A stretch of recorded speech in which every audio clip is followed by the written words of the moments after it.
I now call upon the Prime Minister and Minister for Voreqe Affairs, Sugar Industry, Foreign Affairs and Forestry, the Honourable Voreqe Bainimarama, to move his motion. You have the floor, sir. Thank you, Mr. Speaker. Mr. Speaker, I move that this Parliament thanks His Excellency the President for his most gracious speech. Is there a seconder? Mr. Speaker, sir, I beg to second the motion. Honourable members, we will follow the batting order accordingly, and I now call upon the Prime Minister, the Honourable Voreqe Bainimarama, to speak on his motion. You have the floor, sir.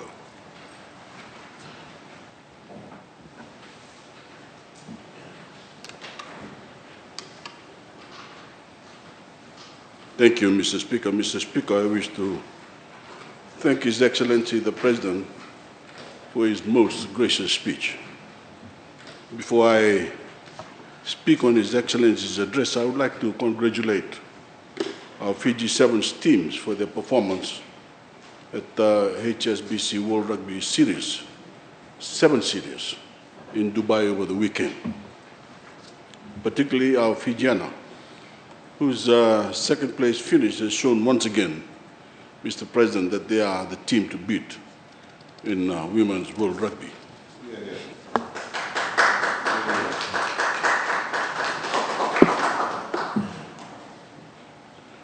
I also wish to take this moment to convey my thoughts and prayers to our brothers and sisters in the Solomon Islands for the turmoil they are currently experiencing.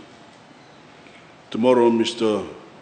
Speaker, 50 Fijian troops, commanded by Major Tony Kebe, will dispatch to the Solomon Islands as part of reinforced platoon, embedded with the Australian force elements on the ground.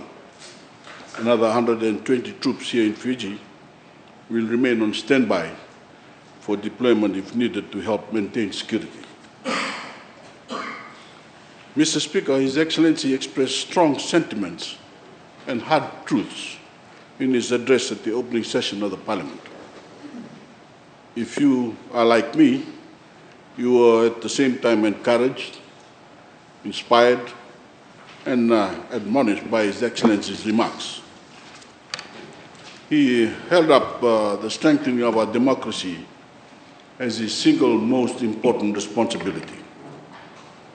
He rightly told the Fijian people that our democracy belongs to them, not only to us parliamentarians sitting here today, not only to the candidates who will stand for the next national elections, not only to the political parties or the commentators or the privileged, but to all the people. The people have great power to tell us what they want, to express their satisfaction or dissatisfaction, and to give direction to the people they elect. And democracy is more than elections. In a democracy, we protect the rights of all citizens. So we stand uplifted by His Excellency's words, but also admonished because he gave us a warning. Mr. Speaker, he warned us that our own actions in exercising two of the most basic and defining functions of democracy can actually undermine it. He was, of course, talking about elections and legislative debate. He warned us of the politics of pettiness, of the dangers of identifying so narrowly with one group. For example, on the basis of ethnicity or religion, that we undermine our identification with a nation or nation-state. And he asked us to be civil and honest as we conduct our electoral campaigns. Mr. Speaker, in the coming year, we will be vying for government, with every political party competing for every Fijian's vote. Elections often bring about criticism and attacks. I believe all of us have been guilty at one time or another of going too far. of saying things we should not have said or could have said better. His Excellency has asked us to stop, and we should heed him. We can criticize each other's positions without misrepresenting them, without personalizing matters, attacking the family and friends of our opponents, or worse, using ordinary Fijians as pawns for political ascendancy. We can criticize each other on the facts and stay within the bounds of decency. We can point out our differences without demonizing each other. Isn't it better, Mr. Speaker, that we adhere to decency, to the truth, and to a genuine battle of ideas, rather than sink to the depths of discourse to win votes at any cost? The people deserve better. They deserve facts, Mr. Speaker, real policies backed by real budgets, so that they can make informed decisions on who is best to lead them. This is what they will continue to get from my government, Mr. Speaker. Mr. Speaker, my government has worked hard to confront the major issues and solve the major problems this country faces. We have an impressive record of reform, and we have focused on bringing stability to the country and consistency to government's policies. Everyone knows where we stand because we have stated it clearly. The economic reforms, the legal reforms, the administrative reforms, the social reforms, the financial and commercial reforms, the education reforms speak for themselves. So does our commitment to uplift the most disadvantaged Fijians and reduce the disparities between rural and urban communities. And we have also confronted and dealt with crises, including terrifying cyclones and, of course, the global pandemic. Mr. Speaker, we are still emerging from the horrible pandemic that we suffered and are just starting to recover from its economic devastation. Businesses are rebuilding, children will soon return to school, our borders are opening to tourists this very week, and people everywhere are resuming their normal lives. His Excellency made clear that wresting Fiji from the control of this virus took a national effort by government, the medical community, the business community, and Fijian people everywhere. It was a supreme effort. Government swallowed hard and took extraordinary fiscal and regulatory measures to ease the financial burden on our families and businesses. We disbursed some $500 million in direct and indirect payments to individuals and families. We summoned these resources despite government revenues being gutted, because the alternative, Mr. Speaker, was to leave our citizens in a state of insecurity and eventually despair. We could not do that. Instead, we showed firm and strategic leadership and introduced decisive initiatives to get jabs in arms as fast as possible and save lives. Few countries can boast of a vaccination rate of more than 90% of our adult population. We can, because the Fijian people understood that vaccination was the key to a normal life and a thriving economy once again. But, Mr. Speaker, our work isn't over. In 2 days' time, the first tourism flight will land in Fiji in almost 2 years. We have reached this point through a careful, science-based strategy and by taking decisive steps to prepare Fiji for this opportunity. And I plan to be there at Nadi International Airport, which has been recognized as one of the most COVID-safe airports in the world, to welcome the first plane of visitors from Australia to Fiji. But, Mr. Speaker, in celebrating this progress, we must remain mindful of how we arrived there. We have come to this stage because of the serious measures we took. We also must continue, to adhere to the measures recommended by our public health professionals. To complicate matters even further, Mr. Speaker, as we all know now, a new variant has emerged. And the world's experts still do not know what its characteristics are. Is it more violent, more transmissible, more deadly? We do not know yet. But countries have already begun closing their borders to people from a few countries in the southern region of Africa, where the variant was first discovered. Fiji has stepped up our conditions of entry for red list countries, and we must all remain serious and vigilant and keep up our guard.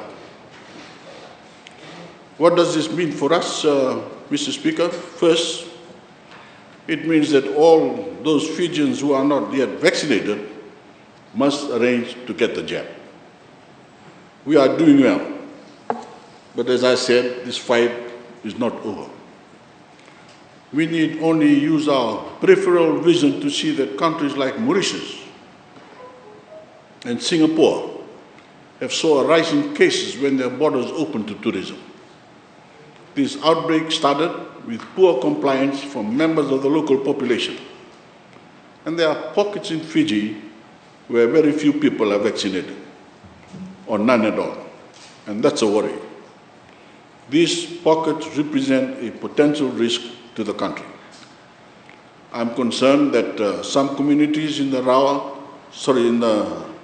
Ra to Rewa corridor, which includes pockets of Ra, Telebu, Netasiri and parts of Rewa, along with a few villages in their Sawas, have very low vaccination rates. For their health and the good of the country, I urge those people to get vaccinated. We also have been waiting for the day when we could vaccinate our children, and now that day has come. So let's get our children vaccinated as well right now. They need to be back in school. 15 to 17-year-olds are being vaccinated now, and soon 12 to 15-year-olds will be vaccinated as well.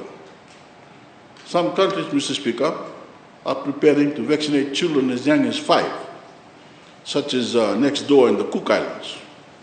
We will do the same as soon as we can, and we will have booster doses available for those most vulnerable. Mr. Speaker, we are living with COVID, and the only way to have a normal national life is to treat it like the health issue it is, not a political issue.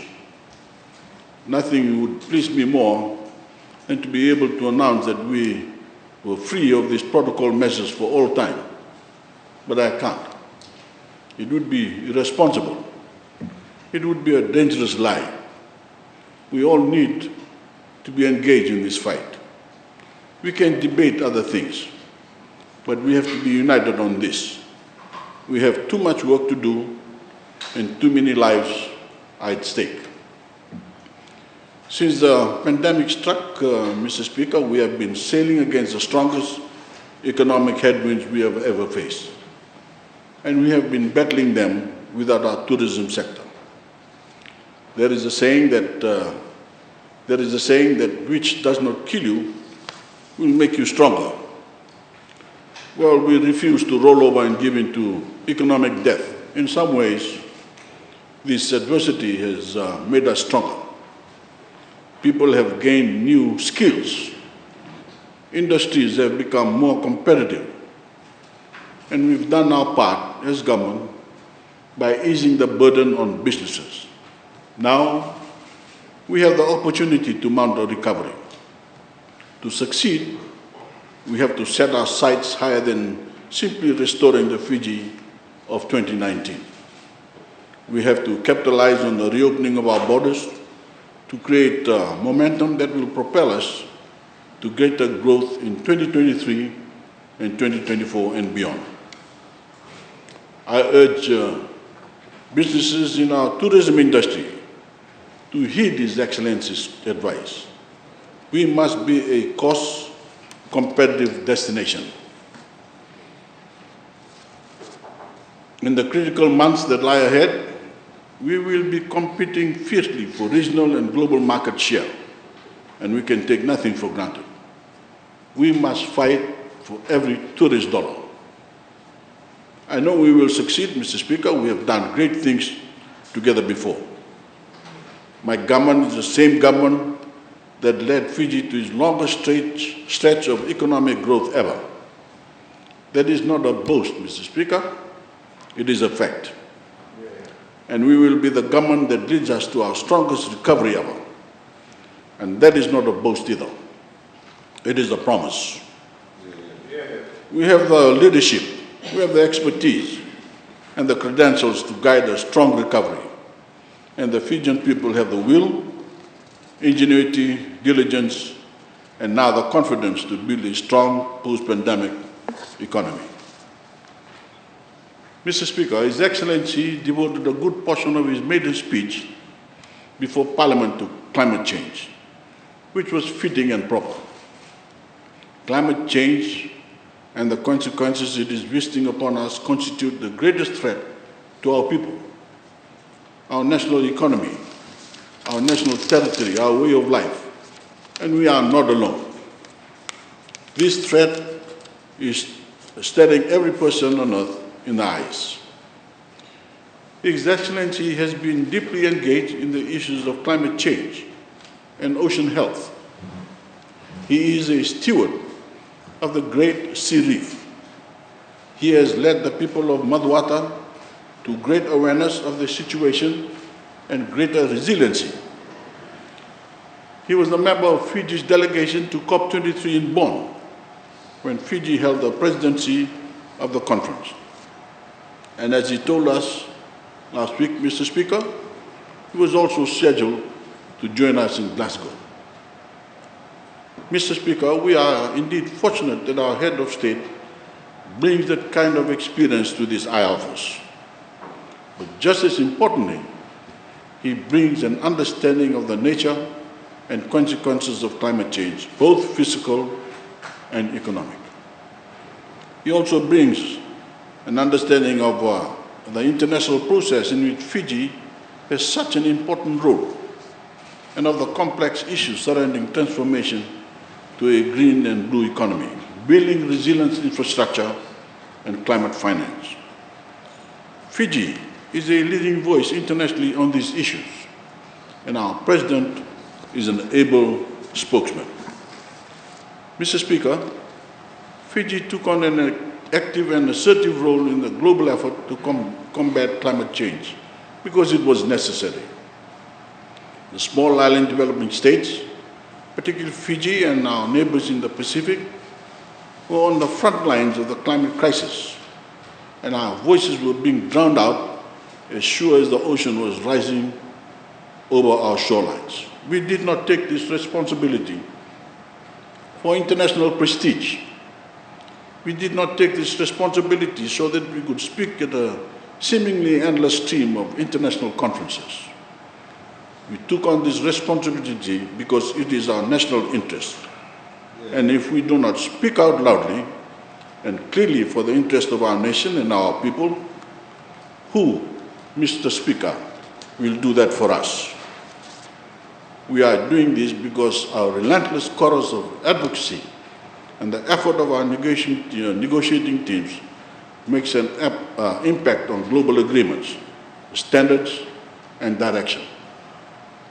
I am frankly dumbfounded that this role we have taken on has been a source of criticism. Climate change confronts us with our very survival. Our role has brought us attention. It has brought us financing. It has connected us with international organizations, financial institutions, private sector, and philanthropic groups and governments. That will be critical to our well-being. It helps to ensure that our long-term strategic vision for the nation can come to pass. And we are doing an undeniably good thing by fighting for ourselves and other vulnerable peoples of the world. Fiji will continue to have a strong presence at COP because we must continue to pressure large global polluters to reduce their carbon emissions, increase their financial support for climate vulnerable countries, and transfer technology for the solutions we need to build greater resilience and develop our renewable energy sector. I see Fiji's role in the fight against climate change as a defining commitment, much like our support for international peacekeeping. As the world knows us and appreciates us for our contributions to peacekeeping, it will also know and appreciate us for defending this planet and the people and the flora and fauna that inhabit it. That is something, Mr. Speaker, to be proud of.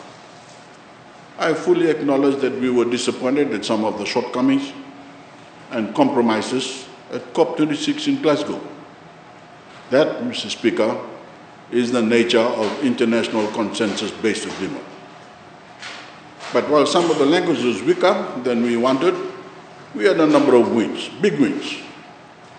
We procured a doubling of finance available for adaptation with an agreement to independently monitor the commitment of developed countries to mobilize US $100 billion by 2023. That is already 3 years late. But we have the mechanism to hold their feet to the fire, so to speak. We resolved disagreements about carbon markets, and we agreed to scale up NDCs once again by 2022. Despite the very important role that our oceans play in our climate, there was no recognition of the relationship between oceans and climate change in global climate discussions at the United Nations.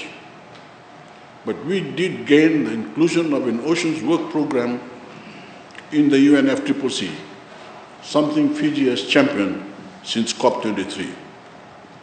Mr. Speaker, we can say that Fiji's voice, Fiji's moral authority, is one of Fiji's 15 most climate vulnerable countries in the world.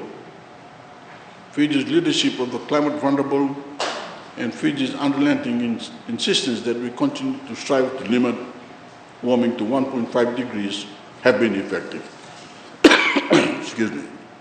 We have been rewarded, and the world has been rewarded for our sheer dogged insistence that every nation do what is necessary to control this crisis, and that developed nations do much more to help developing nations adapt. That tells us that we should continue. Why argue with success?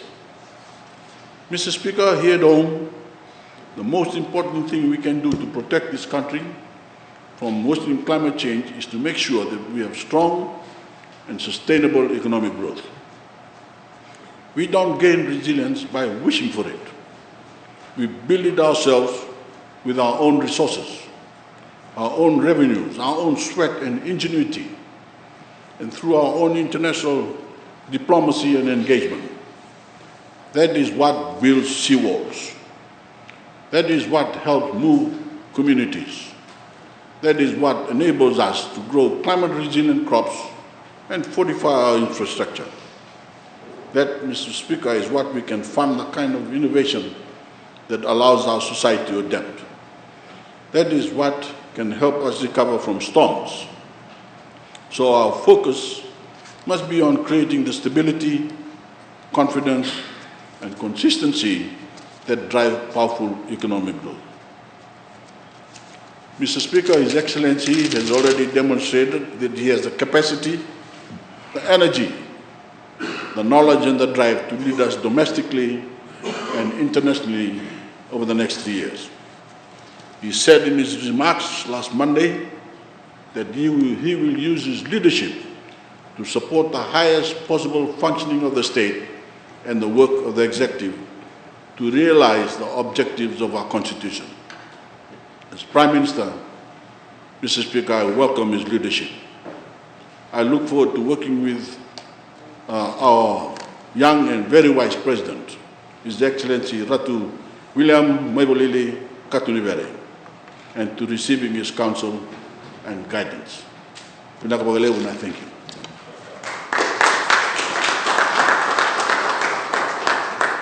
Thank you, Prime Minister. Please.